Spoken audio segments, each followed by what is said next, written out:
Thank you, Heavenly Dad. Love you. Ascribe greatness to our God.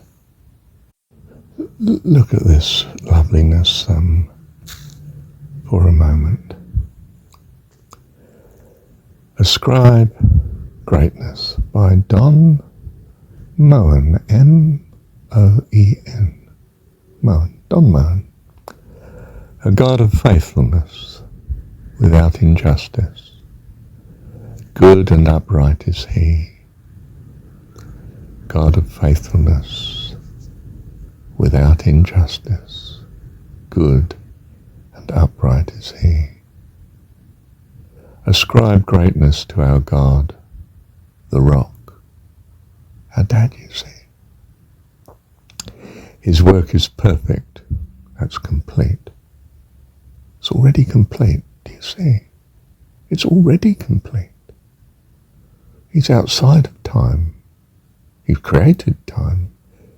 He thinks of time as a medium in which we can live and learn, our school. And all his ways are just. All. Ascribe greatness to our God, the rock. His work is perfect, and all his ways are just.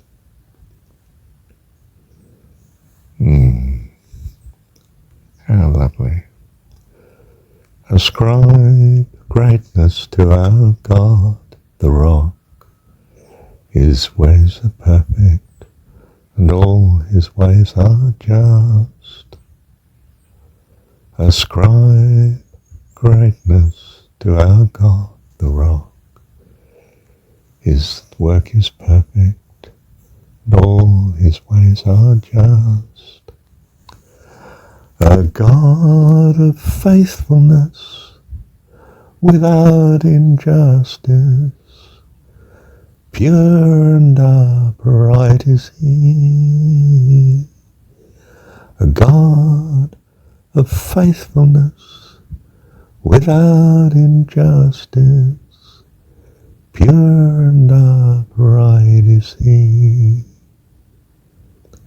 Ascribe greatness to our God. That's a simple practice, isn't it? Simple practice of holiness. We trust accordingly. Yeah, it's like when someone says good things and gives a good report.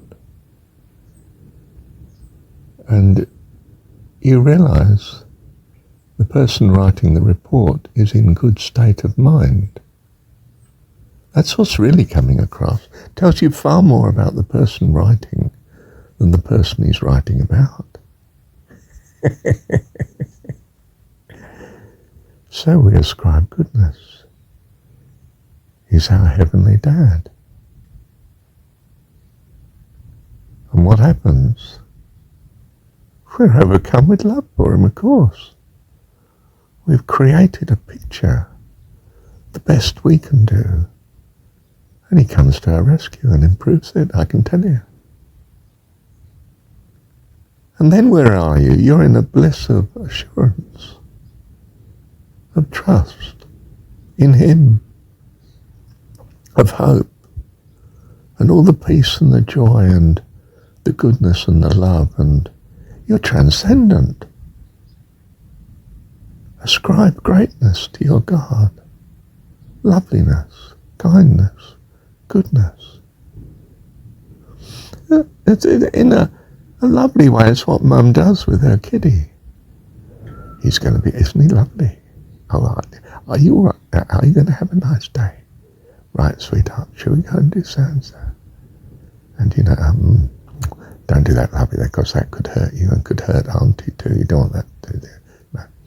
So we do this, you see, this is what we do. Come and help Mum do it. Yes, lovely. Do you see, we're constantly ascribing goodness to, we're building, we're making the world, the reality, the universe that we want to live in. We should, of course, do similarly in the world. that we practice outwardly what we're doing inwardly. A man of war is at war within. Anger expresses itself in war. War is the evidence of anger within. What do the near-death experience people, as they call themselves, largely experience, greatly experience, wonderfully experience? The sheer love of God and overpowering. Even the secular in such experience very often an overwhelming love and assurance, and that transforms them. In other words, what you experience, what you think upon, transforms you accordingly. They come back a different person for the rest of the life that they have here.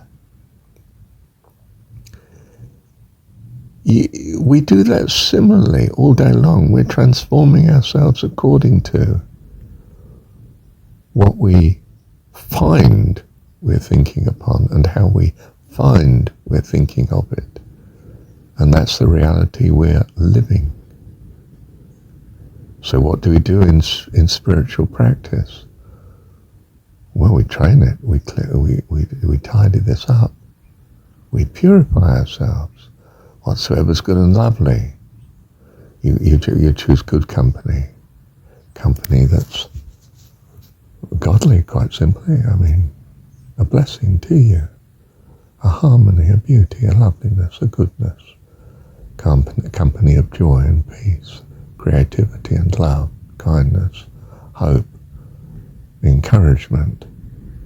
You seek it and you become it. You reflect what you think upon. That's what the child does. He reflects mum and dad.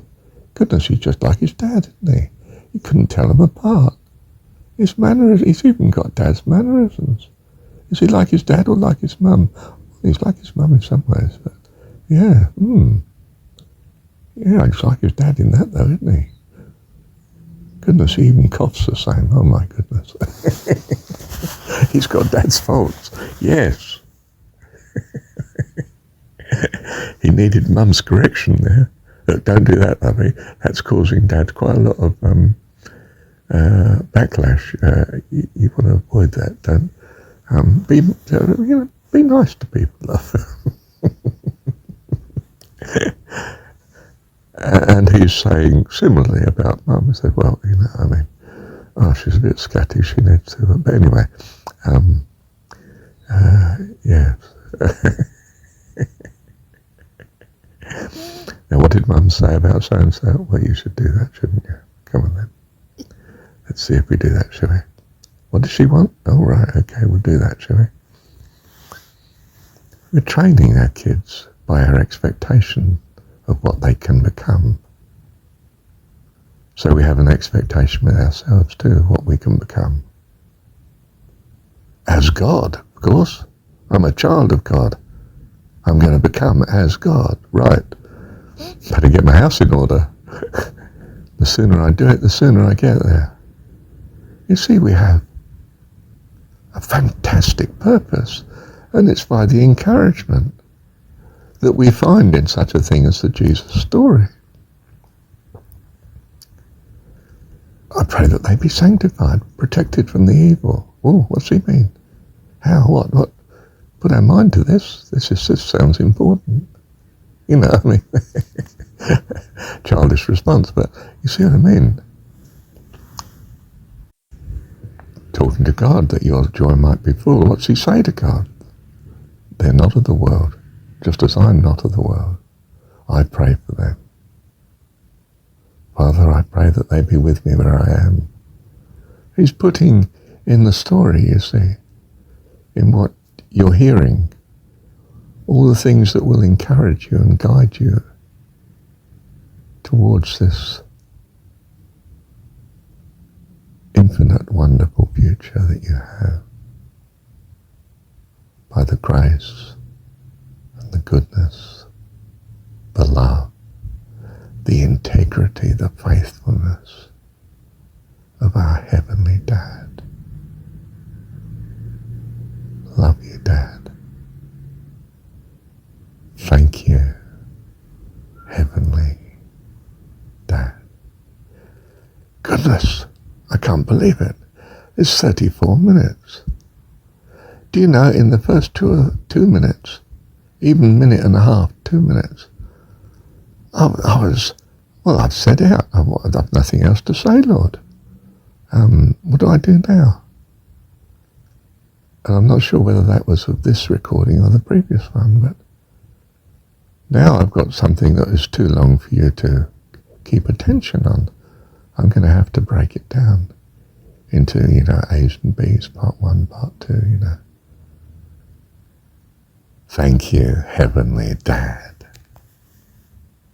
Oh, now I had the option of, a new recording or simply replacing the old one with this one. And so I thought, no, put a new one on, then I can see where did I make a break between the old and the new. And it was at 12 minutes, nearly 13 minutes. So I've got a nice convenient way of taking off 12 minutes from this 35 minutes now, which will knock this one down to, well, at least knock it down to 23. And I can then deal with, do I need to break that up? No, 23 minutes is most people's staying power. Don't get me wrong, 35 minutes is no problem if it's entrancing, if you're enjoying it, if you know how it is with a film or something, you've sat there and watched it if it was a good film, say, from your point of view, it's an hour and a half long, 2 hours, and time's just gone. Whereas if I said, can you wait for me for 2 hours, just sit there with nothing to do, you might find the time endless. I'm not waiting for you that long. Get your blooming act together.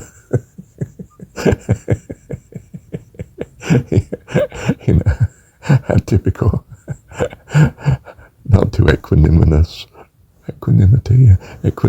response. Okay. Thank you, Heavenly Dad.